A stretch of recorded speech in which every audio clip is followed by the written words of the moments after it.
If you be a Nigerian, run, gather here sharp sharp because INEC Chairman don't answer una o. I dey greet all of una my country people. How una dey now? I dey welcome you to this segment of Wetin Dey Sup wey we dey bring to you from the kitchen of same.ch Asiri FM. And I still be that your one and only personal information chef, 042 Solex, Onye Akụkọ Ụwa. May we hear the tori wey we carry come today. May we know as e dey sup for INEC office. INEC Chairman don burst out o, come address Nigerians based on many questions wey una don dey ask since when they release the result of the presidential election wey dem do last Saturday wey be 25th February 2023. The man say make I let una know say dem wey be INEC don learn their lesson for everything wey sup last Saturday for the presidential election and say make una no fear for the gubernatorial and the House of Assembly election wey go sup next Saturday because dem wey be INEC dey assure una say dem go use the beavers as una want am that day o. Una know say many talk no dey full basket o, and make e no come be like say na me talk am. So e go better make you carry your chair come close, sit down jeje, make we chook eye for the video wey dey talk am. Make we chook eye for the video. This is our third meeting in less than 2 months. Like the last two meetings, the purpose is to discuss the conduct of the 2023 general election, arising from the presidential and National Assembly elections held a week ago, and with the governorship and state assembly elections holding next week. It is imperative to review performance and assess preparations. No doubt, last week's national elections raised a number of issues that require immediate, medium, and long-term solutions. The planning for the election was painstakingly done. However, its implementation came with challenges, some of them unforeseen.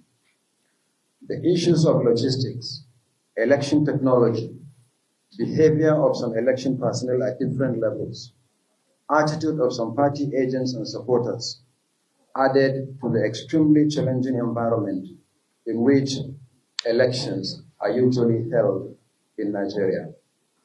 We appreciate the sacrifice and doggedness of Nigerians and the dignity and maturity displayed by political leaders, even in the context of divergent views about the election. A lot of lessons have been learned. Of immediate concern for the Commission is how the identified challenges can be addressed as we approach the concluding phase of the general election, involving the largest number of constituencies, 28 state governorship elections, and 993 state houses of assembly seats. In last Saturday's election, winners have also been declared for 423 national legislative seats, while supplementary elections will be held in 46 constituencies. In the Senate, 98 out of 109 seats have been declared. So far, 7 political parties have won senatorial seats, while in the House of Representatives, 325 out of 360 seats have been won by 8 political parties. In terms of party representation, this is the most diverse National Assembly since 1999 and is illustrated in the table I have provided in my speech. Take the Senate, for instance. Parties in the Senate are as follows, and the number of seats. APC, 57 seats. APGA, 1 seat. The Labour Party, 6. New Nigeria People's Party, 2. People's Democratic Party, 29. Social Democratic Party, 2. And Young Progressive Party, 1. For the House of Representatives, parties are distributed and the seats as follows. ADC, 2. APC, 162. APGA, 4. Labour Party, 34. NNPP, 18. PDP, 102. SDP, 2. And the YPP, 1 seat. Certificates of return will be presented to senators-elect on Tuesday, 7th March 2023 at 11 a.m. at the National Collation Center, which is the International Conference Center here in Abuja, while members of the House of Representatives-elect will receive theirs the following day, Wednesday, 8th March 2023 at 11 a.m. at the same venue. However, for effective crowd management, each member or senator-elect should be accompanied by a maximum of 2 guests. The comprehensive list of all members-elect so far will be uploaded to the Commission's website shortly. As we approach the governorship and state assembly elections, we must work harder to overcome the challenges experienced in the last election. Nothing else will be acceptable to Nigerians. All staff found to be negligent, whether they are regular or ad hoc officials, including collation and returning officers, must not be involved in the forthcoming election.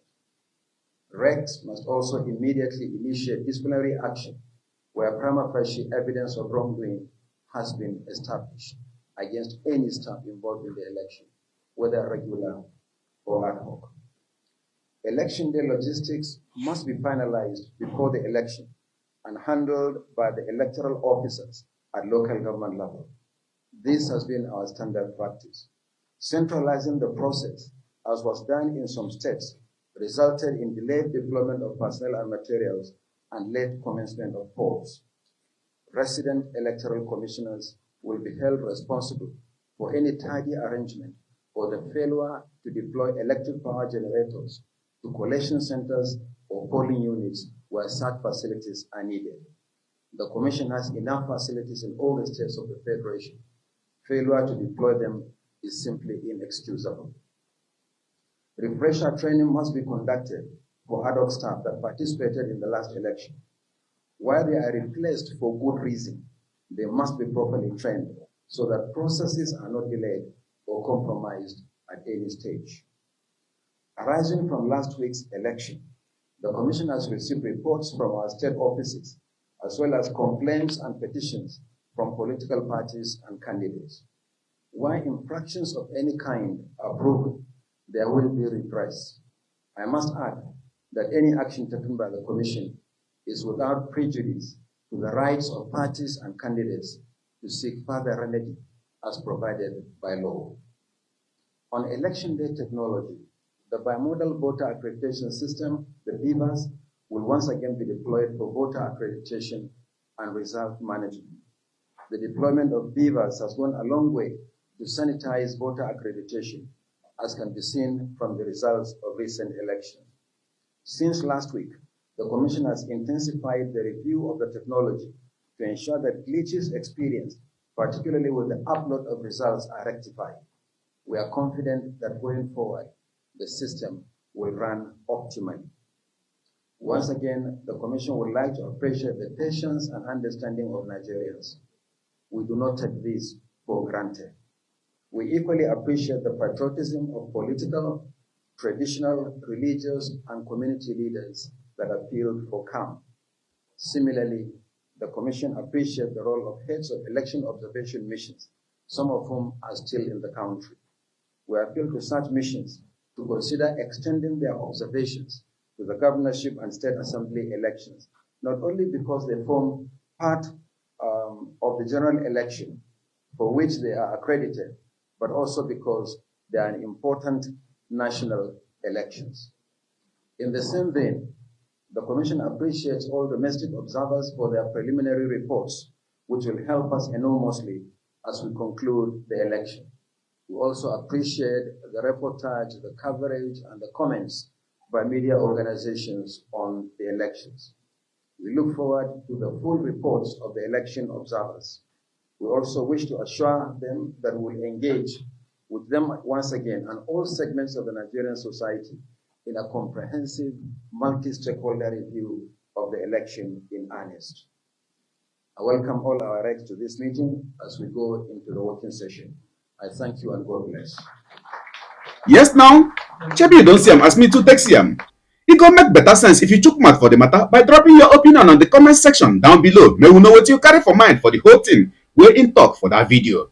And now here we go draw the curtain for this segment of Waiting the Sup. And don't forget, I still remain your one and only personal information chef, 042 Solex, Onyakukuwa, operating the oven of sim.ch Asiri FM, Kemesiano.